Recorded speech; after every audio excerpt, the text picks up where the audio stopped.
Shapes, Sarah, shapes.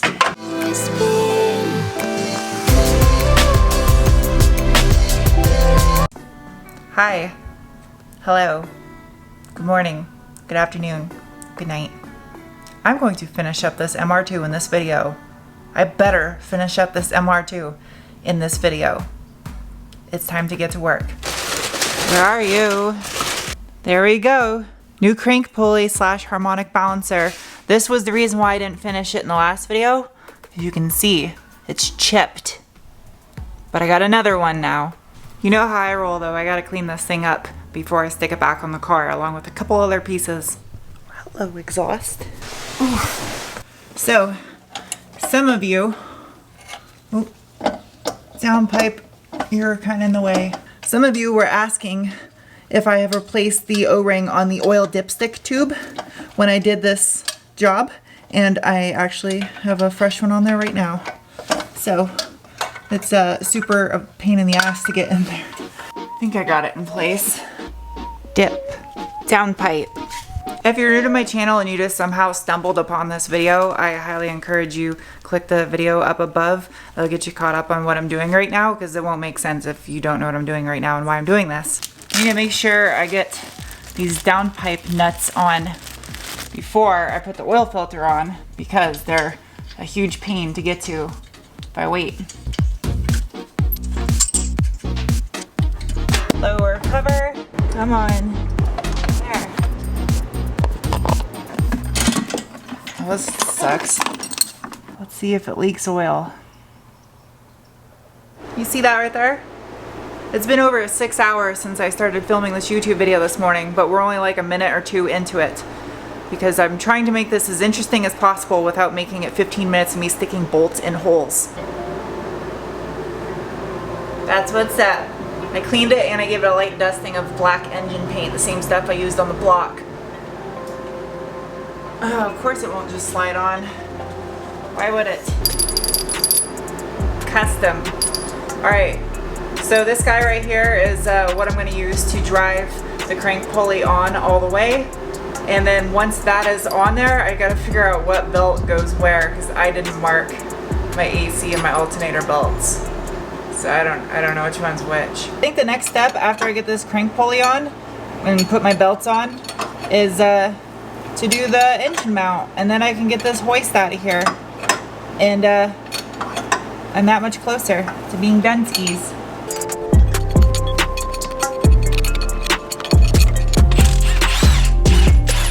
Alright, I think that's good. I commandeered a small Sarah. Is that how you do it? I'm not young anymore. Oh, she feels old now. I don't understand this young stuff. Although I like saying things are boys. This right here is the bracket that goes from the bottom of the turbo to the side of the block, but it's for the CT26, my old turbo. I have a CT20B, so this doesn't line up. If anybody is watching and has a Gen 3 bracket, let me know, because I really need one. I'll give you my Gen 2 bracket if you want it. So what you're gonna do is you'll be manning, you'll man the hoist, and then the stick. You're gonna be in control of me losing an arm. Okay? I don't think this is family friendly anymore. I'm not family friendly. Let's be honest here. We're two disgruntled ladies. We're doing everything we can to make our lives not smell like sadness and cat piss. It's so true.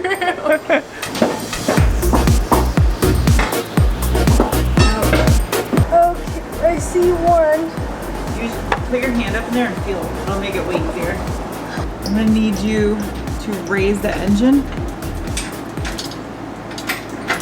Oh my god. How the f.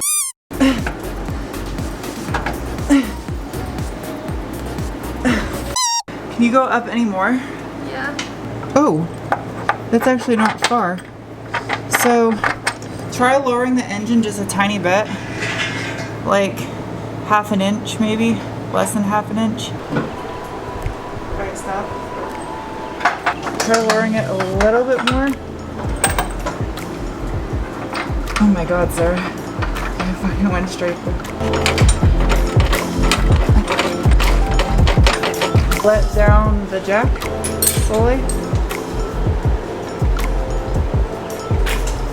No more engine hoist. It's supported by its own engine mount now. All right, so tomorrow morning I just got some buttoning up to do, but the bulk of the work is done. That's all that's left for tomorrow. And I gotta remember to torque the crank pulley in the engine mount and install one bolt left on the top cover. Welcome, Gump. Aww, Gump turned 44. He's getting old. This morning was cars and coffee. I was really hoping I could get to take either the TT or the MR2 at least once this summer to cars and coffee. But I started with absolute piles of crap for project cars on this channel. And I just gotta keep putting in work and earn the right to be able to have a fun car to take places. I'm sorry, Gump. I'm talking about you like you're not even sitting here right now.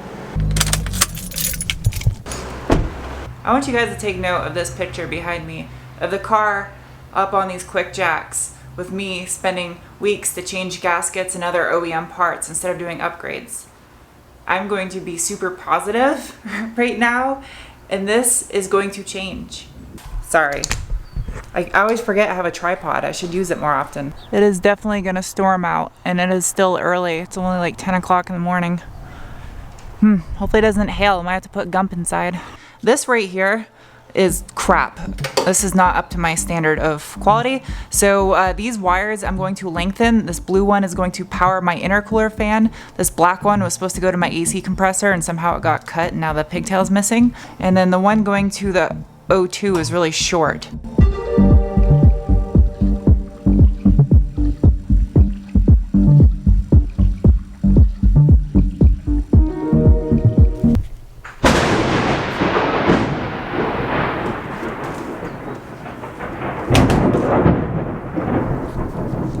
Okay, I think I'm going to pull the Forester inside.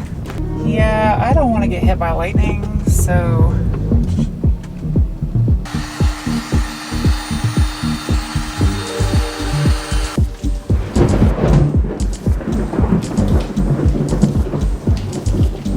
That lightning started getting a little bit too crazy, so I just took a break, went inside.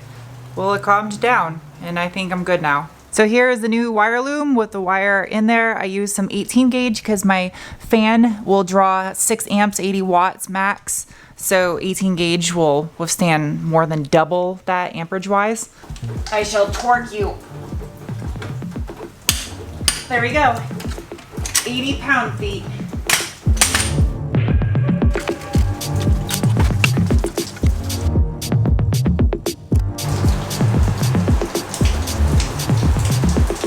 The air feels so good. So good. I totally forgot this. I dropped my bolt. This entire video started because the alternator wasn't charging. And I came down here to test the alternator and found the oil leak. And now I'm just putting the alternator back in, and it just dawned on me why I'm doing all this. Come on, you heavy son of a Sam Squanch. Get in there.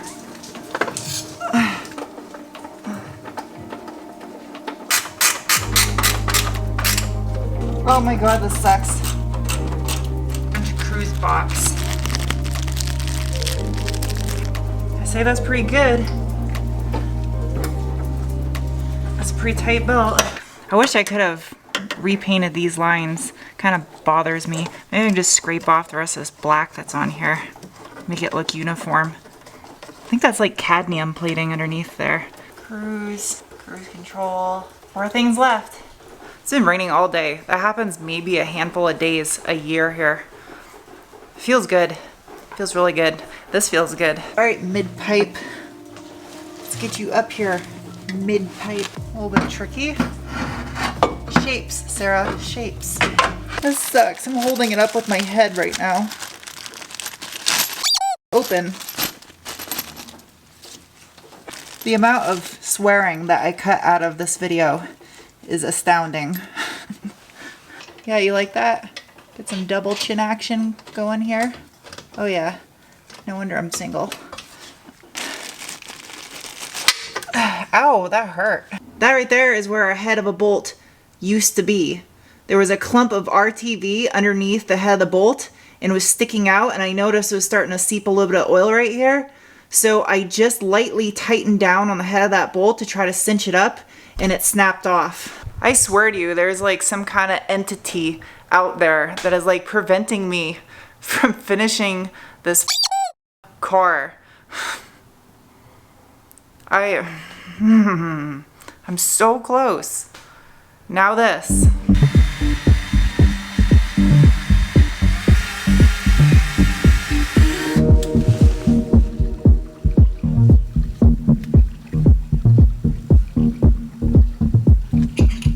I drilled the bolt out and I tapped a hole and I can't thread anything into it. I can't end the video like that. I was super upset last night. I cried. I was like, I'm never gonna make another YouTube video again. I'm selling all these cars. I was really upset. I'm just sick of work on this MR2. But I just did a live stream this morning for you guys and it put me in a really good mood. I went and I got an M7 by 1.0 bolt, which I'm going to have to cut down to make shorter, but the hole is tapped. I managed to tap it out to an M7, slightly bigger. Here goes nothing. Cue that working music.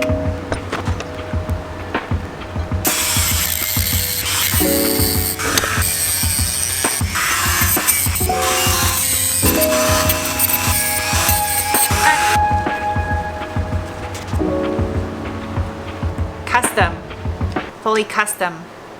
Hopefully it's short enough. If not, I can make it a little bit shorter. But I'm gonna put a little bit of Loctite, 48 inch-pounds. Wish me luck.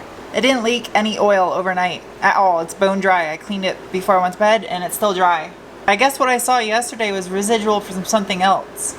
And but the bolt, nonetheless, the bolt wasn't threaded in properly. There was like a clear gap on that bolt and there was like a big blob of RTV underneath it. So that's why I noticed it. So I tried to tighten it up a little bit and it snapped super easy. So it might have been cross-threaded, or because it was one of the original bolts, it had been tightened past the point of yield, which is 48 inch-pounds, and then it just broke really easy because the bolt was already stretched.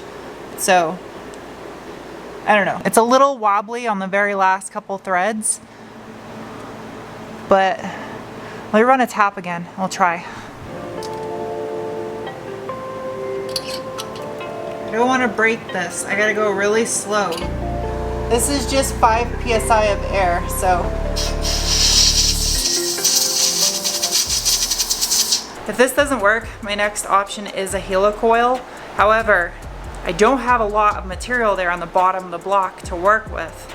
So I'm trying not to drill this out any larger diameter than I need to. It's already drilled out to a 7/32 hole that is tapped to the M7, and to do a correct helicoil would be a M6 by 1.0, which is where all the other hardware is. I believe I need to make the hole slightly larger to accompany that M6 1.0 helicoil. I only put a tiny bit of Loctite on here, just a tiny bit, so if I ever need to do this again, it's not a nightmare. There's 48 inch-pounds right here.